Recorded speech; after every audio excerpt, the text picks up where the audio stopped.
Ndikupatseni moni kuli konse muli afekanso nthawi program ya game plan pano pa Zodiac pano tikamba kuti masewero mu FIFA World Cup ayamba mwamkokomo kwambiri olandira zigoli zochuluka alandirapo tinaona timu ya Curaçao nayonso ikulandira zigoli makamakanso pa masewero ndi anyamata amenewa a timu ya Germany. Komanso tikhati kuyang'anapo zokhudza mmene zilili kuno kumudzi pamene tikamba kuti masewero mu Airtel Top 8 anachitika bwalo la Bingu ku Lilongwe.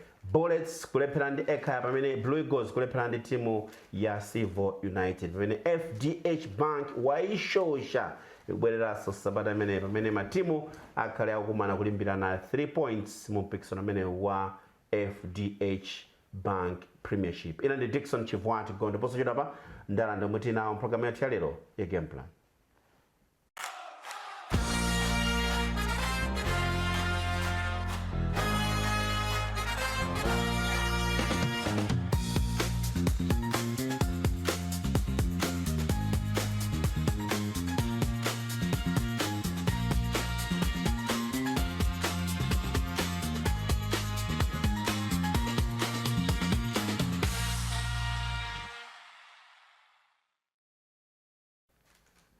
Mena follow zoti ndikhaendwa ndomweti nawo programu ya lero ya game plan ndimlandire wire chambu inja wa Flames komanso wa Civil wakalekale. Ya ndakunyadira DCG kuti leronso tili limodzi talandire anthu onse mdziko muno mzigawo zosiyanasiyana kumpoto kumwera azujo ahape jana kunkhota kota timakunyadira ndi makhamene pa Sergeant Kamanga ndimakunyadira ndi makhamene tenazo ndithu mbali wanga Eric Chiputula.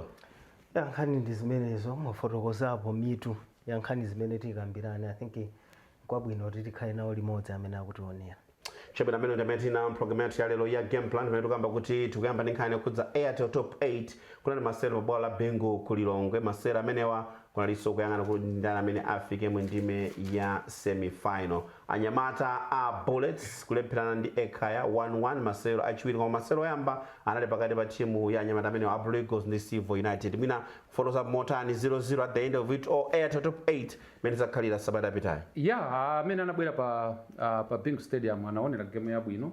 Magame onse yoyamba inali ya Civil versus Blue Eagles inathera 0-0. Second game tinaonera ndi 2 Bullets versus Ekaya from behind kubweza chigoli mpaka 1-1.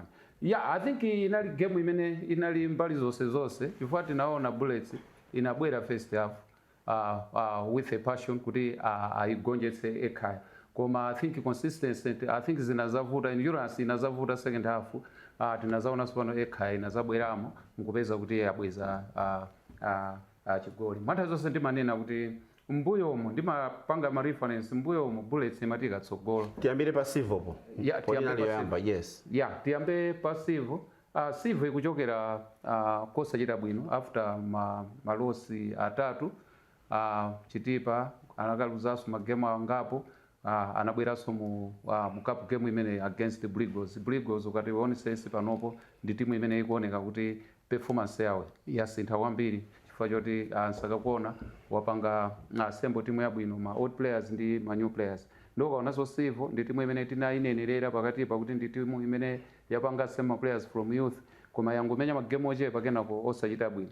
Ndi imene anthu anayipasa upper hand inali I think Blue Eagles. Koma tinaona kuti cup game ndi league game imakhabe yosiyana. Tinaona Civil also nayo ikuchilimika paka yafika kuti game ija alepherana 1-0. Sopa 0-0.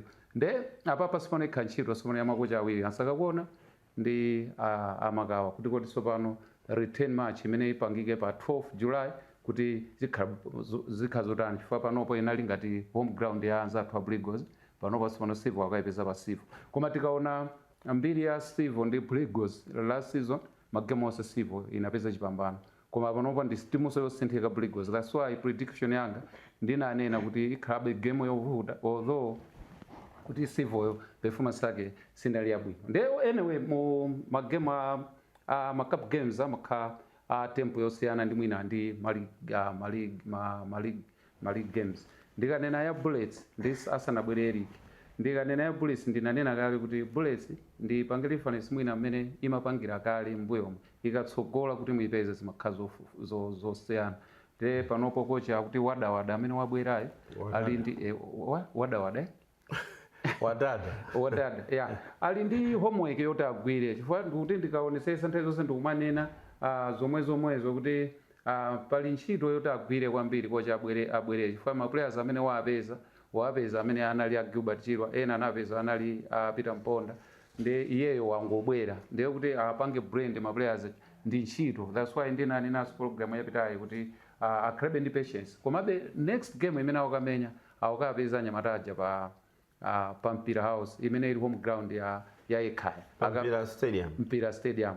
Nawonso a Bullets asintha nawo home ground yawo achosa kumwanza kuti kumwanza kukhanga ndi wina wake wapangira zina zake, ndi mumadziwa zikhulupiriro waoneka kuti kumene kusakupeza chipambano, ndi asinthanonso pano azikamenyera ku Mpira Stadium, ndi kuti akukumana Ekhaya versus Bullets mu Mpira Stadium osali pa home chifukwa Bullets masupporters ambiri awo amene amakonda alumndirandi ndi kuti ndi home ground, nawonso Ekhaya ndi home ground yawo, ndi mpira umene umakhala vota. I remember ndayina yake ndinali ndi mwana wa Mpinganjira after titamenya 1-0 Sivu analankhula kuti asipo muzatipeza pachani padimba, ndi kusonyeza kuti Ekhaya akamaka amenya pa chani makhanga ndi home ground yawo imene anayizolowera, ndi Bullets ndi home ground yawo imene amenyaponso kangapo, ndi mwina nditha kunena choncho kuti inali game yabwino, tingodikira kuti second leg tiona zotani.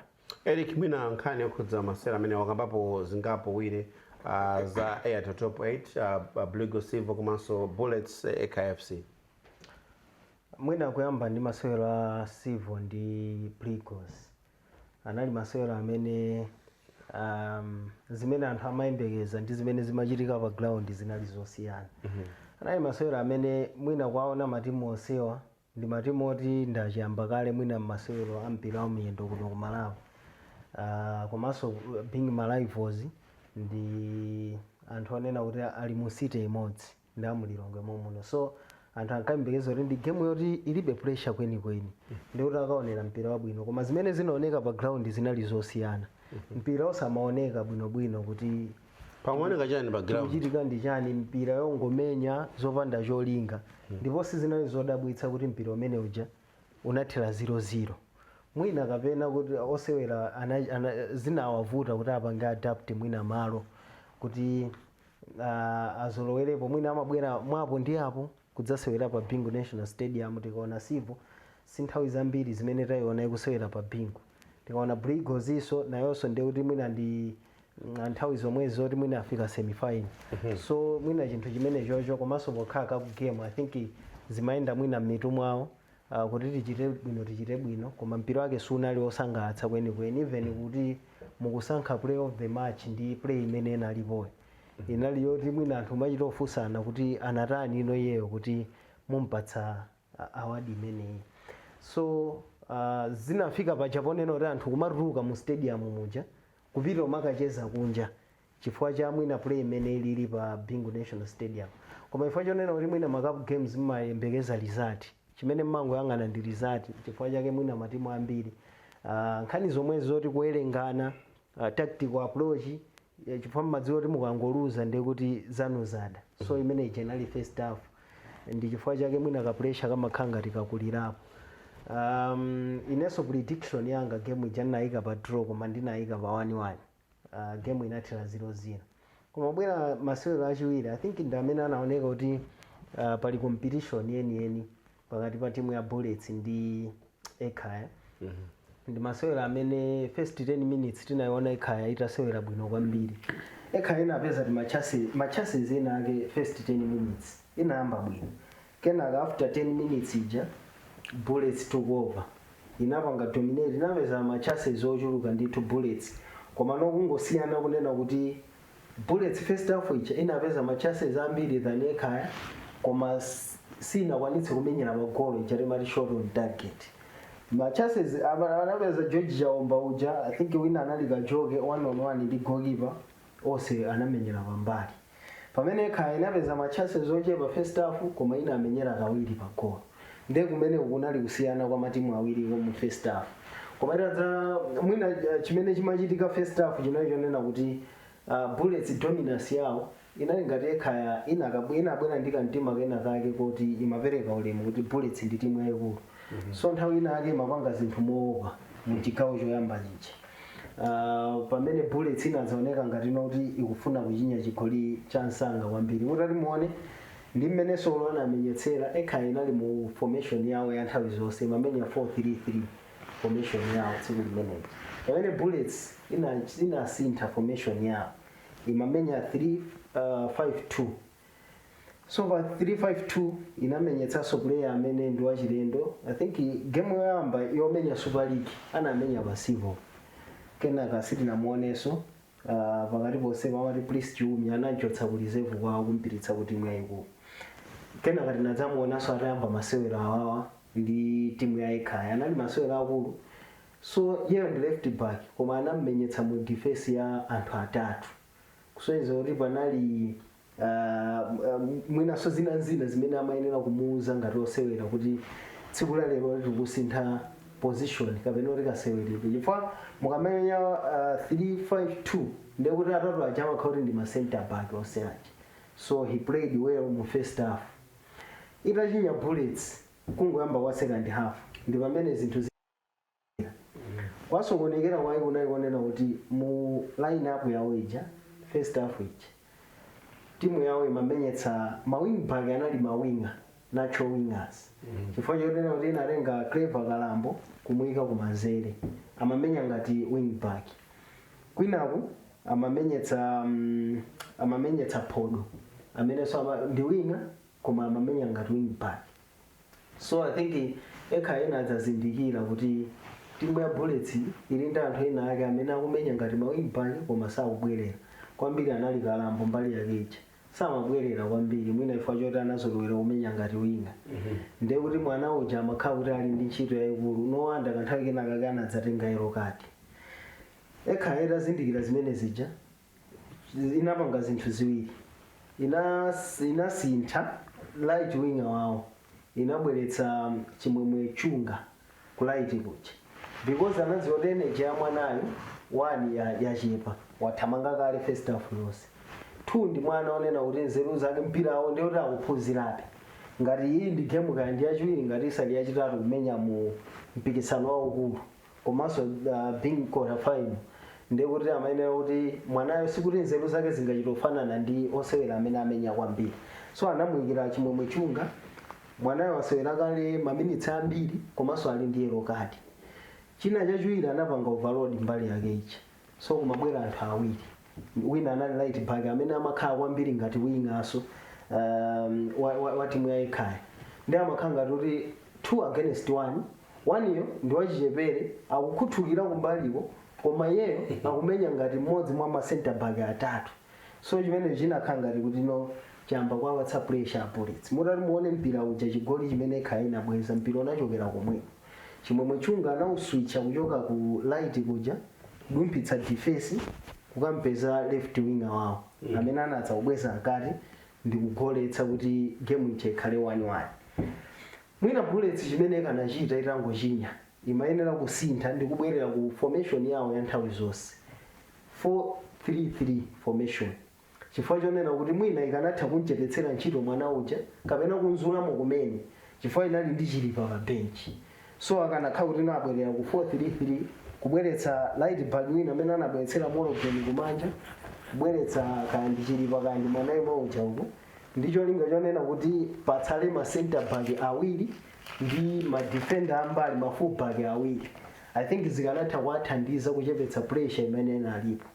Koma ndiona ngati kuti makocha a Bullets anachedwa mwina kuganiza kunena kuti makocha a Bullets chifukwa game ija ine ndikukhulupirira kuti Nyirenda sana kocha chifukwa choti sakuwadziwa mapuleya a Bullets. Anakocha ndayina history. Yes, amakocha ndayina history. Pa benchi pacholo timu yayikhaya sakuitani sakuidziwa kuti olo ikapanga sabwi pabwera wakuti amamenya zotani. Olo Bullets mapuleya a Bullets sakuwadziwa bwinobwino kuti titatulutse uyu tibweretsa ndani amene atha kusintha mwina tactical approach so ya mmene akufunira mphunzitsi. So tinene choncho kuti gulu lachi na Heston limene akhala kukocha pakatipa linadzaganiza mwina mochedwa chifukwa pressure ija sinakhale kwa nthawi yochepa inakhala kwa nthawi ndithu timu yayikhaya isanagoletse chigoli chobwezera. mutati muone inadzabwerano chakumapeto timu ya Bullets nkudzasintha kubwerano ndi 4 defenders ndi pamene pressure yonse ije inakhala ngati kuti yatani yachepa ku timu ya Bullets. So chimene chinangowavuta ndikunena kuti ayiwerenge game kuti panopa tikulandira pressure chifukwa chani ekhaya yapanga chani kuti inoyambe kutipatsa pressure yonse. I think ndi pamene anamgopamisa komano akanakhala kuti azipanga izozo. I think defensively akanakhala bwino kupita so kutsogolo idakakhala bwino mwina ikanabwerera mmene zimayendera first half ichi komano tiyamike timu yayekhaya imene inadzasintha zimene imachita first half. First half they were satisfied kuti apatsirana basi chimene amaona kuti akuchita bwino and game ichoneka nathera draw kuti apatsirane yo mumtima mwawo zikanakhala bwino koma second half ule mose ujona chepa unachoka zija zoti player akugunda mpira kambirimbiri wina aliyense ine ndikapatsira uyafuna agunde kambirimbiri uyafuna abwize zina kuponderana. Yes, not kuponderana as such koma kuti aliyense first half ija amafuna kuti aliyense akhale ndi mpira kwambiri abwize apatsira nzange wayekhaya apanga so chimodzimodzi. Second half zinasintha ifo choti mpira uchanona khawa direct Bullets ija sana ipatse sole mwili wonse amati abweraso so mwina kungokambapo patali mmene chimudai patali pamveka koma timbomva ochokera kwa Declerk Msakakuona komanso abasi makawaphunzitse a Silver komanso Blue Eagles kuti kuti anati bwanji zokhudza zotsatira za masera amene wa 0-0 pakutha pa 90 minutes.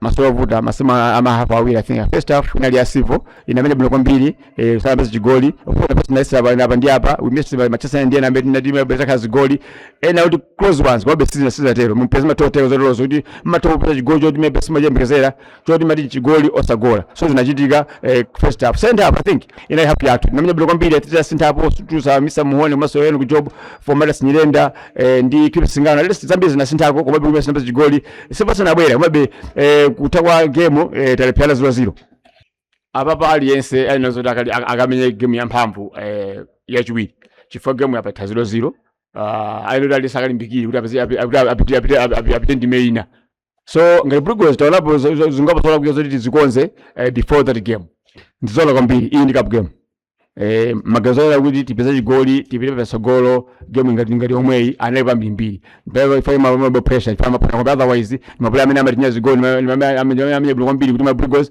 I know kuti tikonza apa ndi apa kuti kama game ya chiwiri defensive kusivo tikamye mosinthika ngene lero kupata tusina tikomere chifukwa timafundisira tinakapeza chigoli tikamachoka kunoko komabe 0-0 yesudiza ipa kwambiri tinchikhope lero tinapeza mipata yochuluka imene mwina game inakatha kuimaliziratu mmene timafunira ndi tikakhala pansi ndi anyamata kuti mipata imene tinapeza tsiku la lero tikabwera pakhomo tikagwiritse ntchito ndi cholinga kuti tikapitirire chitsogolo sikwambiri kutengera ndi mmene anyamata anayikira mtima timayembekeza kuti timene upambana because mutati muone lero kumbali ngati ya chigawo choyamba ndinokhutira ifuna kuti ndimene tinakonzera kuno kuti tikayipanga approach game yo zinachitika tinapeza machansi ambiri koma sinapeza chigoli. Second half sinakhutira kwenikweni ifuna titachinya timene mwina tikhazikike koma sinakhazikike timaluza kwambiri mipira pakati komanso mwina kumbuyo zimapeza kuti tikujejema pomenya mipira chakuti tsogolo tikapeza zigoli zina ndi tikakonza mwina zimene zativuta mwina second half uyu kuti tikamaka nawo tizakhale zonse zabwinobwino. Zona adi kuti tapanga draw ndekhaya game yonena kuti inali yoti tinakatha kupambana. First half tinamenya bwino foti ndimene tinakonzekera kunoti tikayambe mwa mphamvu ngati attacking thrust tinapanga zimenezo koma ma chances sinagwise ntchito imene imakhalira game. Tinabwera ku half time kwa fotokozera anyamata tinapeza chigoli mwansanga chigolicho timene kuti tichiteteze komano titachinya timakhanga nono tikuthamangitsa zinthu kuluza mipira mwina pa central midfield komanso mwina kumbuyo mapasses oti tizipita kutsogolo timakonda kumenya kwambiri kumbuyo yapita game imeneyi 1-1 tipite chitsogolo tonoti tikoza zotani tikamaka kumana nawo kwawo. Acho mbiri tiyauza anyamata apange concentrate magame amene akubwera wiki yamawa ndi wiki ina ifika tizamenya game ina pa 9 ndikukhulupirira kuti mpira uli pa half time sunathe sitingasangalale ndi 1-1 ya lero mmatha kupanga draw lero tsiku ina ndikuzagonja koma tofunika kuti tikakonzeke bwinobwino tikaone koma kukonzeka konseko confidence ibwere magemu amene akubwera awiri ali patsogolo poti sanamenye ndi Bullets kwa mpira ndiovuta mane lunena kwa ndithe na nthambwe anazitengera ife tisayankhule kwambiri chifukwa tidapanga draw ndi Bullets mpira umatha kusintha koma anyamata tawo zapanga kusenteti timu yathu ndi yaying'ono ikukula pang'ono izikula nthawi nkumapita koma pano kuti sazitenga tidafikapo kuti ndife timu yakulu ndikukhulupirira kuti timu imeneyi izakhala bwino kwambiri mu 2028 tingana kuti performance first 10 minutes inali bwino tinazaluza concentration kumapeto kwa first half tidabwera second half tinauza anyamata kuti akakhale acheru maminisi oyambirira amakhala ovuta taona mpira umene anamenya Mishek Billiard wagwera kumbuyo kwa defense wena wawika nkati George Aumba ndi kuchinya zimene zinaoneka kuti defense yathu inaima flat sinali compact maminisi oyambirira tinaluza concentration kena kuti nauza anyamata kuti akhazikike ayambe kumenya mpira cholinga choti titheka kubweza it's not automatic kuti timu imene yayamba kuchinya ndi imene mawina timu imatha kuchokera from behind ndi kubweza ndi anyamata anasewera mpira wabwino titatero tabweza 1-1 after 1-1 tapeza ma chances ambiri kuti game ikanatha kuwina koma zimachitika tivomere ndi point imene tayipeza ndi result imene koma chimene nganene choti mpira sunathe timu imatha kupanga draw game yoyamba yachiwiri ndi kuluza Bullets ndi timu yakulu tipase ulemu ngakhale tapanga nayo draw kuti tichichosa kuti ife tikhala kulu kuposa Bullets chachiwiri ndibwere pa nkhani ya malifali amakhala ndi ziganizo zawo zimene amapanga ine ntchito yanga ndi yakukochi pena titheka kuona maso athu kuti panali incident mwina iye sanaone incident koma kusogolo kundokhulupirira kuti mwina azagwira ntchito yabwino koma lero tisapange blame tingovomera ndi result imene talipeza tibwerere ku nyumba tikakhale tikukonzekera kuti wiki yamawa tikasewera ndi timu ina nizipeza lichokera kwa aphunzitsi amatimu onse omwe anakumana pa tsiku limene tikamba za Declerk Msakon Abbas Makawa Enos Chatama komanso kwachiwiri kwa mphunzitsi wa timu imene ya Bullets Heston Munthalo fotokozapo mene aonera masewero amu Airtel Top 8 omwe anachitikira pa Bingu National Stadium. It was a double header. Masewero oyamba kuchitika kuyamba 2 o'clock pamene masewero a Bullets ndi Kaya anayamba ndi 5 o'clock kuti anthu akuti bwanji zokhudza Airtel Top 8 komanso the FIFA World Cup 2026 yomwe yatentha kwambiri ku US ku Mexico komanso tukamba kuti ni ndani amene apambane mpikisano umenewu. Ine dzina langa ndine Sam Daniel ondinyadama ngoti kwekwerere Top 8 yamba bwino kwambiri kulibe orenga zoti timu ndi yaying'ono kapena yelo motani pa ground marimu ali bwino ndine wa Bullets Bullets ndi mmene ikuyendera season inoyo aya tisatengereza sapota yayi Bullets sili bwino moti ngati magemu amenyedwa mbuyo loni ine ndi makhandi nkhawa zoti ma top 8 ya season ina timenyapo ndi mmene lilimo vuta Bullets ndi sili bwino sitikukana koma sitikuzizera bwera ndi zotani mwina vuto sangakhale kochi mwina vuto sangakhale ma player koma sitikuzizera kuti tekini kupanelo yawo akumayendesa motani zinthu zawo kuti za ndalama kuti ma player sakumapatsa kapena zikhala bwanji. Dzina langa ndine Major Janke kunoko ndine supporter wa Wanderers.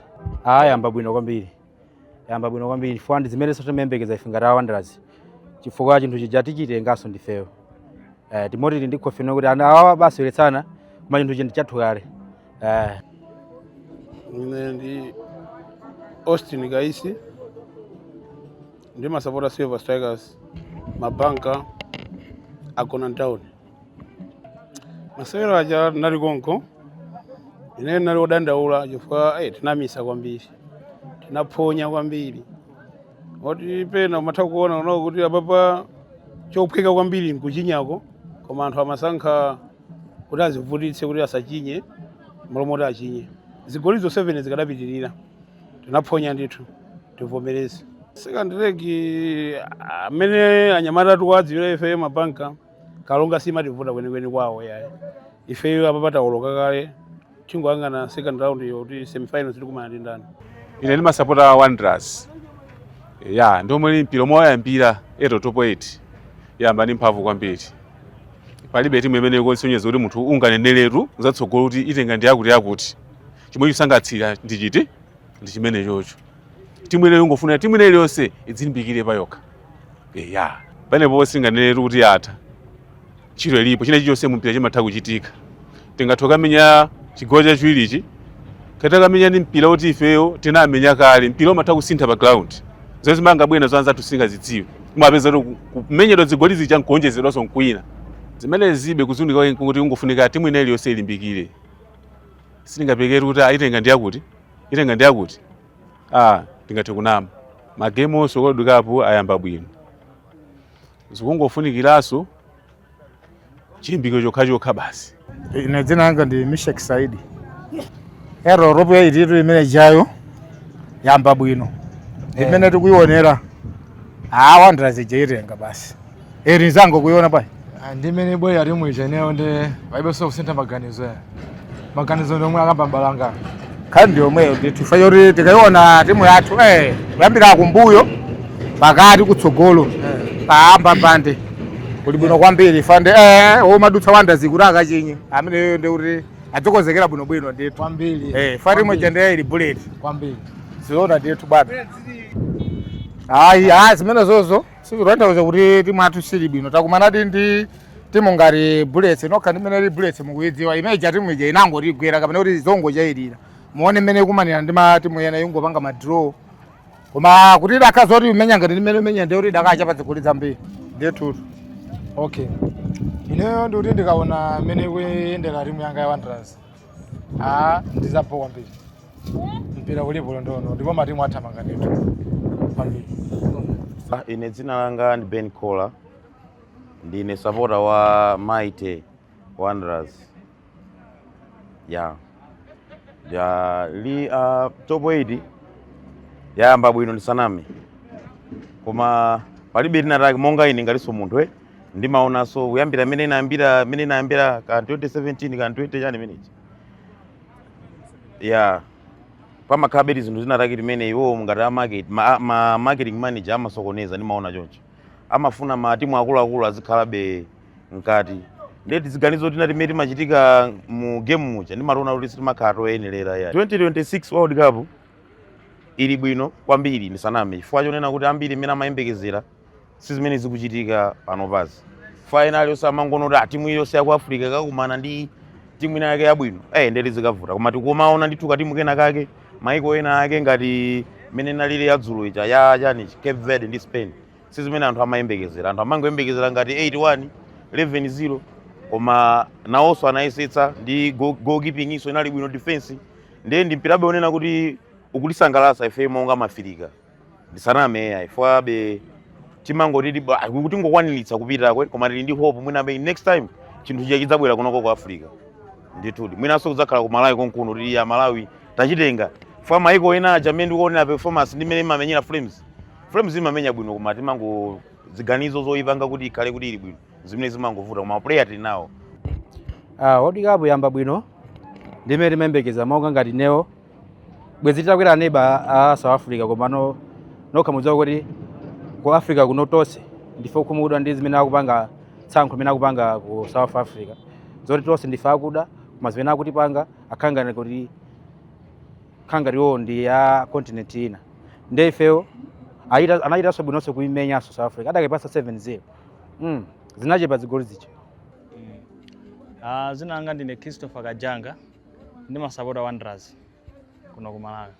World Cup yamba bwino fa chimene chikuchitika World Cup matimu amene anthu akumapasa paipi kuti Spain lero likawina zigoli zambirimbiri amapeza kuti matimu aja mipira ikumatira draw lese ngati zulo ineni na beta so napha Spain zangochitika momwe kuti game ije na draw komano World Cup ijai sikutengera kuti timu ili bwino kaipasa 33 ozi ka 20 chakuti ozi kumene kujako alese wakozekera the World Cup iyenda bwino kwambiri utasokona game ya Brazil ndi Morocco ambiri Morocco samaipasa mwayi komano zosatira zake kunapeza kuti Morocco ija ndimene namba kubaya Brazil ija machitaso kubweza chigoli cha muvutikira the World Cup iyenda bwino kwambiri ndiye ujeni yoke Germany yoke imene yapanga zozizisa palibe amene amayembeza kuti Germany chetha kuwina 7-1 bwana Wanderers World Cup panopa ine ndakwera Morocco ndi zimene zondithu kuchokera kwa anthu osiyanasiyana makonda masewera mpira wa miyendo owiri nkhaniso yosangalatsa amene anthu atsatira Airtel top 8 komanso kukamba za FIFA World Cup. I think FIFA World Cup ili nkati taona ndithu kuti paja chaka ichichi aonjezera matimu 48 ma African teams alipo 10 amene ali kumeneko. Nde tikaona matimu amene achita bwino aku Africa as of now titaona ndi Morocco imene yachita bwino ndi 3 points. Taona Egypt. Morocco ndi 1 point. 1 point. Ivory Coast. Ivory Coast. Yeah, ndi 3 points. Morocco yapanga draw ndi Brazil. Apapo zikuonetsabe kuti matimu aku Africa apangabe improve than before. Chifukwa mbuyo matimu aku Africa machoka kolosa chinya ndi chigoli chomwe amabwererako chimanja-manja. Koma pano taona ndithu Egypt yakakamiza draw. Tunisia ndimene isinayambe bwino anzathuso aku South Africa amene akuchokera kuno ku Southern Africa sinachite bwino. Taonanso anzathu Algeria ang'ambidwanso kumeneko. Ndiye kusonyeza kuti matimu amene Senegalso yamenyedwanso ndimene ena Amalawi not Amalawi okha mu Africa muno tinali ndi chikhulupiriro kuti ndi timu imene mbuyomo imachita bwino ikafika kumeneko ku World Cup. Tinaona mu zaka zapitazi inabwerera mu quarter finals. Anzathuso a Morocco anabwerera mu semi-finals. Anzathu a Cameroon anabwereranso mu semi-finals. Ndi tikuyembekezeranso game ina imene ili mkati panopo Congo versus Congo Portugal. Ndio kuti lero tiona Ronaldo kuti apanga zotani. Taonanso kumene kuti Messi wamenya zigoli zitatu hat-trick kusonyeza kuti akuti is a goat.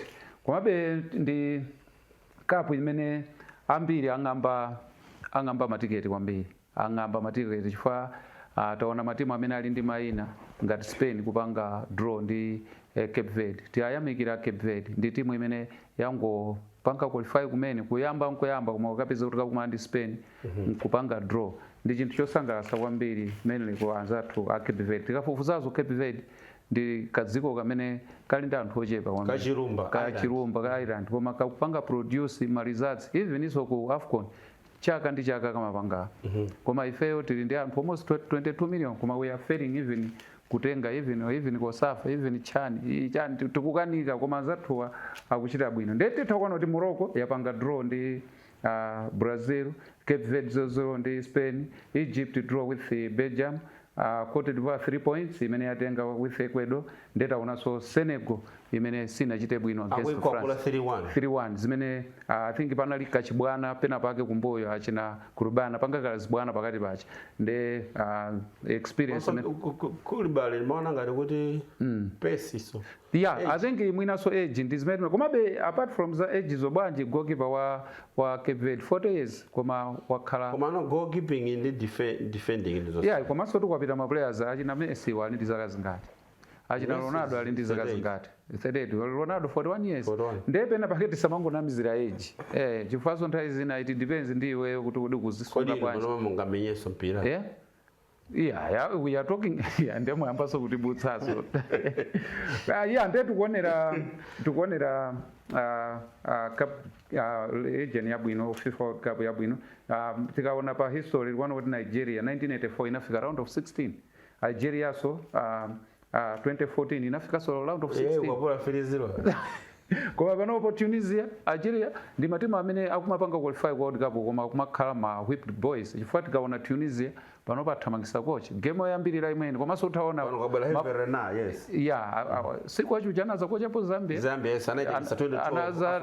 Africa Cup Nations anapanga achieve imene Zambia inayisanatengepo itakhala nthawi yatiriso ikungopanga participate koma anayitengesa nde anazatengaswa Ivory Coast I remember I think anazaluza mapenalty ndi I think game ine nazaoneraso ndi kocha wabwino pakati paso anali ku France makocha timu ya Chizimai nde panopo ngati amkhulupe komabe is tough going chifukwa choti panopo kumene akupitako nde kuti kochiyo amaplayers akapeza konko nkuyambira so 1 kupanga dominate mu FIFA World Cup koma tinaona Senegal inamenya mpira wabwino first half koma second half uoneka kuti chifukwa cha experience ndizi bwana zimene kunenazo akurubala zimene zapwetekesa mpaka 3-1 zimene anthu ambiri mmene mapita Senegal kumene kwanali ndi chiyembekezo kuti Senegal ichita bwino ndithu mbale wanga nkhani khudza FIFA World Cup tikuyenanso kuona za FDH Bank waishosha koma sitingangopita msangasanga wa FDH nanga malapa tukamba za World Cup zo kwambiri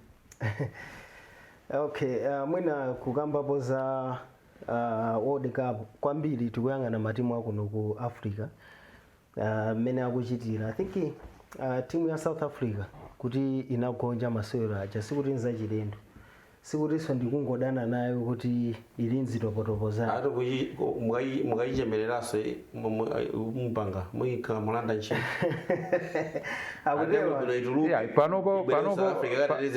panopo zikuoneka ngati South Africa anthu ambiri sakuifunira zabwino chifukwa cha situation imene ikuchitika ku South Africa imene akuazuzira anzathu mpaka ena horrible kumawapha which is not good. Ndiye mutaona kuti kumene kuja even maiko aku Africa, Ghana, Nigeria, Ivory Coast anali kumbali kwa Mexico which is not good. Yeah, komano posatengera kuti kuchitika chani timu ya South Africa ndi imodzi mwa matimu amene ndiopanda mphamvu kumpikisano. Ndi timu imene tione quality yake kuyerekeza ndi matimu azawo amene akusewera nawo kuku. I think ili ndi osewera amene quality yake ndiyochepa kwambiri kuyerekeza ndi matimu ikupepuka chicho chake. Yes, so mutati muone majority ya maplayer amene kudalira mwina ndi maplayer oti akusewera Sundowns akumenya konkuja ligi yawo ija simungayelekeze ndi maligi akuluakulu aku Europe. And they are facing matimu onena kuti ali ndi anthu oti akumenya maligi akuluakulu ku Europe kuja. Then chifukwa chake mwina contributing factor ikulu yakuluza kwawo ndi imeneyo. Mwina so mutaona kuti timu ya France komanso Senegal France inapambana 3-1. Sizachilendonso France yokumenya Senegal 3-1. Chifukwa choti mapuleya abwino aku Senegal amatengedwa ndi timu ya France kumamenya timu yawo ya France. France imakondotenga mapuleya aku West Africa nkumamenya ngati nzika za ku France iko. Ena mwa gulu limenelo ndi aku Senegal. Ndekuti timu ya France imasankha amene akuoneka kuti ndi abwino akuamenyetsa timu yawo. Amene alephera kudzipezera malo ku Europe amabwera no kumamenya matimu awo ku West Africa. Deo komphale uko. Yes. Anataka komphale. Achina Senegal, achina Cameroon ndazi zawo West Africa. Koma 2010 tu Senegal inamenya France. Mpira umayenda choncho. Mpira ukusintha. Colleagues, nkhani ya World Cup ndiyo kufinga kwa mpira. Yes. Okay, mabenga achitsazo ndi timu ya Morocco. Imene inaoneka kuti yalepherana, I think inalepherana 1-1 ndi Brazil. 12 mmene mwayamba. Mutati muoneso nawonso ali ndi quality yabwino ku Morocco. Quality yabwino yonena kuti mutati muone mapuleya ake ndomwe amene akumanyengeredwa ndi matimu ya ku Europe. Akakhala kuti kumene kuja sizinayendi chifukwa chonena kuti maiko aja ndoyandikana. Kumene kuli maiko ngati Morocco ndi ku Europe ngati achina Spain ndoyandikana ndi malo onena kuti anthu amangodutsa pa nyanja afika kwinako achoka continent ina afika ina nkumaonananso kuti tsidya ilo ndiye kwanza athu kuja. Nde umakhala ngati kuti mapuleya ake ndi amodzimodzi anthu amene akhala tsidya ili ndi tsidya ilili. So mutati muone quality ikuoneka kuti ndi abwino. Pali mapuleya ena amene akutchulidwa ambiri akuoneka kuti ali ndi chikoka kunjako akuchita kalenso bwino mwina maligi aku France ndi kwina kotero. So I think matimu awawa chikuapatsa advantage achina Morocco achina Senegal posatengera kuti amenyedwa ndi timu ya France. Ndi chimene chocho nena kuti mapuleya awo ambiri amapita ku Europe kucha akamenya kuchokera ali ana nkumakula mu mpira. Za World Cup ndi zimene zimasewera ali mkati tikhala kupatsiraniso zambiri makamaka mapulogalamu athu otsatira pamene tikamba kuti World Cup yafika posangalatsa kwambiri ngakhale masewero ali kuyambirira kwenikweni. Masewero alipo mu FDH Bank waishosha sititha kuwunikira masewero onse koma chachikulu chimene tingakambe nchakuti kuli Lilongwe City Derby imene Silver ikhale kumana ndi anyamata a Silver Strikers. Masewero amene ndithu akhala okumana timu ya Silver yapambana ka 8 pamene anyamata a Silver apambana ka 13 madraw 7-7 komanso tukamba zokhudza kugonja Silver yagonja ka 13 pamene Silver Strikers yagonja kasanu ndi katatu 8. Zigoli zogoletsedwa Silver yakwanitsa kugoletsa zigoli 26 pamene Silver yakwanitsa kugoletsa zigoli 36. Ndimene ndithu zilili pakati pa timu imene ya Silver komanso anyamata amene wa Silver Bankers. Kukhalenso masewera amene achitike mu mpikisano wa FDH Bank Cup makamaka FDH Bank Premiership amenenso ndithu tikhala tikuona kuti iziyenda motani pakati pa anyamata a Mafco ndi Dedza pamene Wanderers kumana ndi Ekaya ndipo timu ya Masters idzasewera ndi anyamata a Craig Sporting omwe pakali pano aphunzitsidwa ndi Ernest Ntawali. Nkhani yokhudza dabe tikupita kumapeto mwina ngofotokozapo chiyembekezo chanu tiyambe ndiwire. Yeah, I think ndingo nena ya dabe ngati Silver ndi Silver.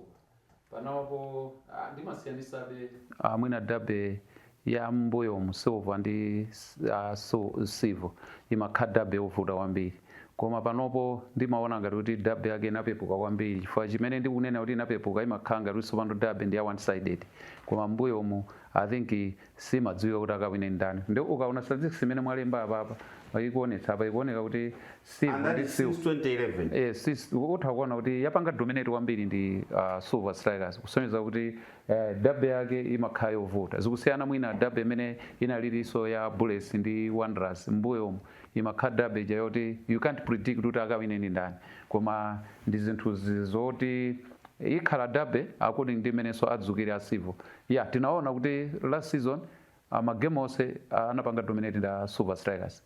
Azidabe sizimene okhala choncho. Nde amakawali ndi chiro tinaiti break. I think mavuto ena amene anapeza I think akonza. Chifukwa panopo nzathu Peter Ngangira akuona kuti timu yake waikunga kwambiri. Nde it's tough assignment kwa Magawa akamakumana ndi Silver this weekend. Nkhani yokhudza dabe tikupita kumapeto. I think nkhani ya dabe ndivomerezana ndi nzanga kunena kuti inakhala ngati kuti mumapanga predict kuti Silver Strikers ili ndi mwayi onena kuti itha kukamenya Silver. Koma I think Silver ndimenenso inaphweketsa zinthu kwambiri payokha kuti dabe iyi zivuta izikhala ngati yophweka chonchi. Chifukwa Silver Strikers ndi Silver ndi ma rivals. Koma kumapezeka kuti ma player amene achita bwino ku Silver agulidwa ndi Silver. Zimene kunja kusimungaone Arsenal ogulitsana player ndi Tottenham Hotspurs. Munaona nkhani ya Marcus Rashford akunena kuti 40 million ija ndiyoti timu iliyonse ya England itha kugula. Koma kupatula Manchester City ndi Liverpool. Chifukwa ndani wankulu ku England wa Manchester United ndi Liverpool. Amene aja ndi ma rivals oti sangagulitsane player. Man City eso ndi ma rivals onena kuti ngati ma City rivals amanena kuti noise neighbor sangagulitsane player. So koma iyi dabe ndiyo dabwitsa ya Silver ndi Silver. Chifukwa player ochita bwino ku Silver amagulidwa ndi timu ya Silver Strikers. Prediction ndiyo tani? Prediction ndiyo savuta Silver iwina. Iwina? Iwina. Oho. Zigoli zingati? Yeah, ndisachitofika kudzigoli. Koma Silver iwina. Chabwino. Tikatero kuti tatsiriza program yathu ya game plan pano pa Zodiac tibweranso Sabata mawa. Thokoza kwambiri wire chambwinja pamene tikamba kuti ayi tikumananso Sabata yamawa. Yeah, chifukwa cha nthawi ndinaona pa program schedule apa imaoneka kuti tikambaso za Scorchers wa imene ayika mu group ikuyamba ndi pa 25 ikuyamba ndi Nigeria. Second game ikuzamenya ndi Ghana. Third game ikuzamenya ndi Zambia. I think chifukwa cha nthawi mpira zimachitika. Nigeria versus Malawi, Egypt versus Malawi, kena ku Malawi versus Zambia. Ayi umoyo palibe. Wasaferatu ya. Ukapita kugonja kali ndio umakagonja. Mumpira chicho simachitika. Ungakhala kuti basa mankwala. Koma ntchito ili. Komabe ma friends onse amakheta tikumenya aja. Timakonzekera magema amene wawo. Ndi afaziri akudziwa kuti he's going there to compete, not to participate. Tuwafuna zabwino zonse. Akuti makochi tu amakambirana. Atukauza ma player. Ati yambampa mwala. Arikoje ndusowa bora. Sono ngati koji tukamba ni Nigeria. Akuyambisa sondwe sono koji ngati akuyambisa ndikukumbukira nthawi nake ndikukumbukira tinkacheza napeza kuti player koji amwenda kumuza ndamalola kumuza wachiona chikunde cho buti akuza so player akamenya so ndikunda ati wachiona chibuti nde momenya nawe ndira 4-0.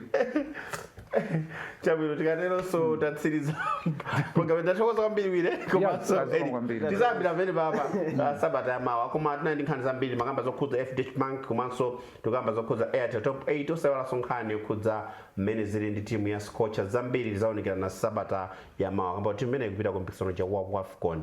Mpikisano wa World Cup kupita kusangalatsa ndipo tikhali kupatsani zambiri pano pa Zodiac zokhudza mmene zikuyendera kumene kuchokera kwa ine Dickson Chivwati Gondwe. Goodbye from Adbridge House, Area 47, Lilongwe.